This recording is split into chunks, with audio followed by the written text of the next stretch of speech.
Hey, hey, hey, Ro Little, the online fitness specialist, coming at you today with my 7 top tips to up the intensity of your workouts without upping the weights. So often we think, oh, we want to get stronger, we want to build strength. Hey, let's just up our weights.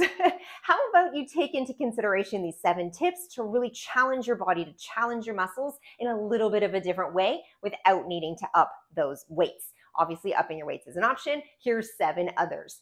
Number 1. Up the reps, okay? So typically, if we're, say, for example, bicep curls, you might be doing like 6, 8, 10 reps, go like light, medium, heavy weights. That's a really great structure. How about now you stay just in a light, maybe a light to medium weight, and now you start blasting out like 30 reps. That's what I'm talking about, right?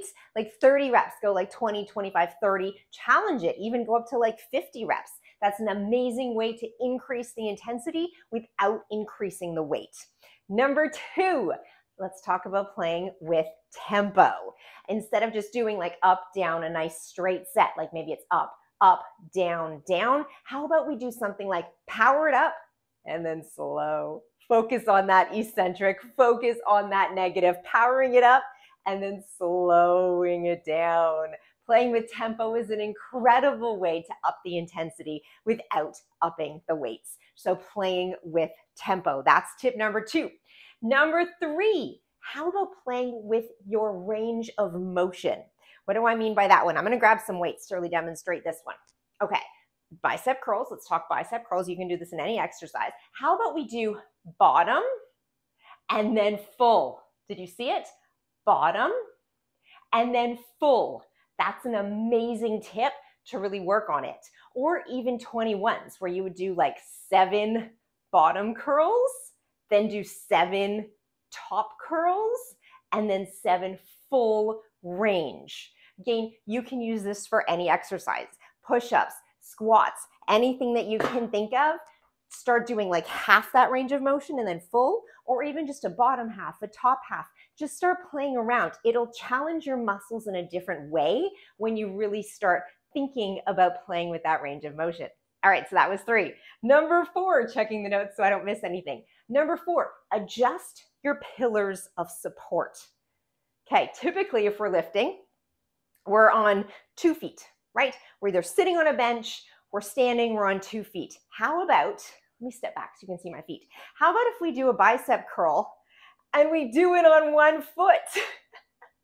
We do a shoulder press on 1 foot, okay? Whether it's holding just that 1 foot, or even if we start walking it out, curling it while we're walking it out, yes? Really adjusting that pillar of support. I have my BOSU in the back.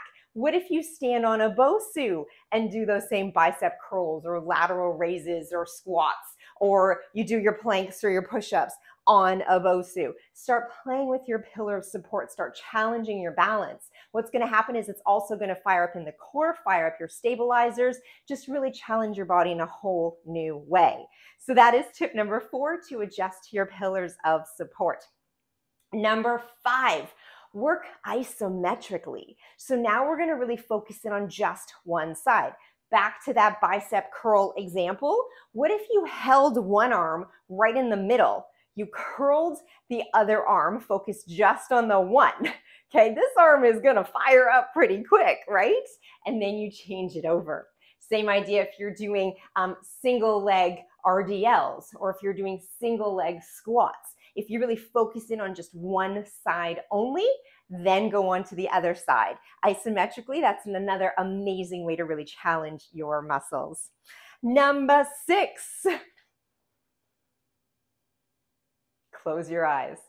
Do you know what happens when you do the same workouts that you always do? You're used to doing them, but you try doing them with your eyes closed. When you take away the vision, now you need to focus in so much more. You are going to feel every fiber of your muscles working. If you try doing a bicep curl with your eyes closed, you are feeling every little thing. It is going to really increase that intensity and challenge your body in a whole new way by having those eyes closed. That's tip number 6. Number 7, lose the weights entirely. Put the weights down, grab a resistance band. This is tip number 7, is to band it up and rock it out. When you put bands on, now we're talking about tension through the entire movement, tension through the entire exercise. So bands will really increase that intensity as well, just by changing up what it is that you're lifting, what it is that you're using to add that resistance. So those are my 7 tips. What else do you have? I know there's more. What do you do to increase the intensity on your workouts? So whether you're using these tips in designing programs for your clients, you're using these tips for yourself, I want to hear from you. What are your tips to increase your intensity without increasing the weights? I'll recap that list again. Number 1, up the reps. Number 2, play with tempo. Number 3, change up your range of motion. Number 4, adjust your pillars of support.